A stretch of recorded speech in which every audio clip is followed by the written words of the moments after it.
ምክንያት ነው እንደዚህ የሆነችው? በቃ ልጅ እኔ ማደርገውን አደርጋለሁ።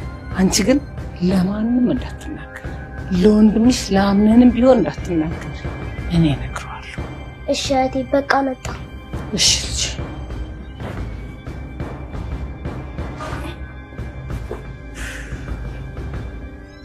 አንቺ አረመኔ፣ ሰው መስለሽ ብዙ ነገር ላደርግልሽ ነበር። ለካ ጭንብልሽን ለብሰሽ ተደብቀሽ ነው የሁሉ ስራ መሳር። አሁን ግን ሁሉ ነገር አብቅቷል። ከኔ ከሴማ ማንም አያስጥልሽ። አንቺ ለልጅ አምነን አትገቢ። ልጅ አምነን ሌላ ሚስት ያስፈልገዋል።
ቤሊን ማስታወስ ባለመቻሏ ሁላችንም ተናደን እያለ አሁን ላይ ደግሞ እንግዲህ ከፎቁ ላይ ራሷን ወርውራ መጣሏን ተመልክተናል።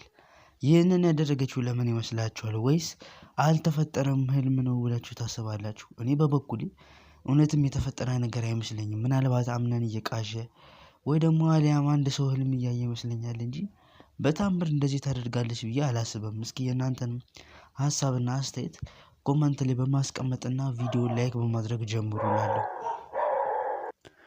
እንግዲህ በዚህኛው ክፍል ላይ ዳኑ መምጣቷ የሚታወስ ነው እና የዳኑ መምጣት አሁን ላይ በጣም ብዙ ነገር ያገዛቸዋል ብዬ አስባለሁ። በተለይ ለነ አምነንና ለአያትየው ትልቅ ነገር ነው ብዬ አስባለሁ። የዳኑ መምጣት እንደምትመለከቱት ገና ከመምጣቷ ኢንፎርሜሽን አጣርታ ነግራታለች ለአያትየው። ትሰማለች ብዬ አላሰብኩም ነበር፣ ግን እሷ ሰምታለች ማለት ነው። ጄሪ እንደጣለቻት አሁን ላይ አያትየው ሁሉ አብዛኛው ሰው ያውቃል። አሁን ላይ ለሙስጠፋም ነግራለች። አሁን ላይመክራትና መፍትሄ ላይሰጣት ነገር ራሷን አበላሸች ማለት ነው። ጄሪ በውስጧ ብትይዘ ይሻላት ነበረ። ነገር ግን ይኸው ሙስጠፋም ራስሽ ተውጩ ብሎ ጥሏት ሄደ። እሷም ቤተሰቧ እየሰማባት ነው እና ይሄ ጥሩ ነገር ነው ብዬ አላስብም። በሌላ በኩል ደግሞ ሜርሲም የራሷን እቅድ ለማድረግ ተፍ ተፍ እያለች ትገኛለች። እንግዲህ አሁን ላይ አምነንን ልትከዳው እንደሆነ እየተመለከትን ነው።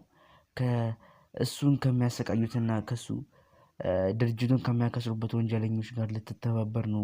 ለራሷም ጥቅማ ጥቅም ለማግኘት የምትፈልግ ትመስላለች እና የሁኔታዋ ደግሞ አምነን ቢሰማ በጣም ነው የሚናደድባት። ገና ከመምጣቷ አያትየዋም ተናዳባታለች። በጥሩ ሁኔታ እያየቻት አልነበረም። እንዲሁም መጀመሪያ ላይ የቤሊን መውደቅ ምክንያት መስላት የነበረው ሜርሲ ነበረች። ሜርሲ ናት የጣለቻት ብላ ነበር አስባ የነበረችው። ነገር ግን ልጅቷ አጣርታ ከነገረቻት በኋላ ነው እውነት እንደሆነ የጣለቻት ጄሪ እንደሆነች ያወቀችው እንጂ በሜርሲ ነበረ እሷ እያሰበች ያለችው። እና አሁን ላይ ስራቸው ቶሎ ቢጋለጥ ባይ ነኝ እንደኔ። በሌላ በኩል ቹኒያም እንግዲህ ሁሉንም እየረዳቻቸው እንደሆነ የተመለከትን ነው። አምነንን እንደ ባለ ውለታዋ ነው የምትቆጥረው።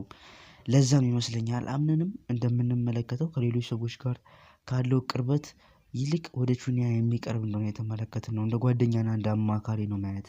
ብዙ ነገር ያማክራታል። እሷም መጀመሪያ ላይ መጥፎ ሰው የመሰለችኝ ቢሆንም ከጊዜያት በኋላ ግን ጥሩ ሴት እንደሆነች የተመለከትን ነው። ሁሉንም የረዳቻቸው ነው። መጥፎ ነገሮችን ለማስቀረት ትሞክራለች። አሁን ላይ ቤሊን እንድታስታውስ ከሚጥሩ ሰዎች መካከል አንደኛዋ እሷ ናት። እንደውም ቃል ገብታላታለች። አንቺን አድንሻለሁ፣ ታይልሽ እንድታስታውሽ ያደርግሻለሁ፣ ቃል እገባልሻለሁ ብላታለች። እና ይህ ለቤሊን ተስፋ የጨበጠ ነገር ነበረ ያሱ ቢሆንም ግን ቤሊን እንግዲህ በምትመለከቱ መልኩ ወድቃለች ማለት ነው። ራሷን ከፎቅ ላይ ፈትፍጣለች። ያው ምን እንደሚፈጠር ባይታወቅም ድራማውን እያፈጣጠኑብን ነው። አክሽን ፓርቶች በጣም እየፈጠኑ ነው እና ልብ አንጠልጣይ እንደሆኑ እየቀጠሉ ይገኛሉ። እንግዲህ ቤሊን ወድቃ አደናቅፏት ወደቀች ተባለ እንጂ ሁሉም በሚባል ደረጃ ላይ እሷ አደናቅፏት ወድቋ እንዳልሆነ ይጠረጠራሉ። ለምሳሌ ስንመለከት አምነን በጄሪ ፊት እየዛተ ነበረ። ያ ሰው ማን እንደሆነ ያውቁኝ ቀን የእናቴን ቀን ይስጠኝ አለቀውም እያለ ሲናገር ተመልክተናል። ጄሪንም አንድ ያስፈራትና ለሙስጠፋ እንድትናገር እንዲሁም እንድትናዘዝ ያደረጋት ነገር ይሄ ነው። የእሱ ንግግር አምነንም እንዳላመነ በዚህ መልኩ ልናይ እንችላለን። ወይዘሮ ዛራም እንደምትመለከቱት ይህ አውቆ እንደዚህ በድንገት የሚፈጠር ነገር አይመስለኝም። ቤሊን ዝም ብላ ልትወድቅ አትችልም እያለች ስታወራና ስትጠራጠር ጄሪም እሱንም ልታጣጠል ስትሞክር ተመልክተናል።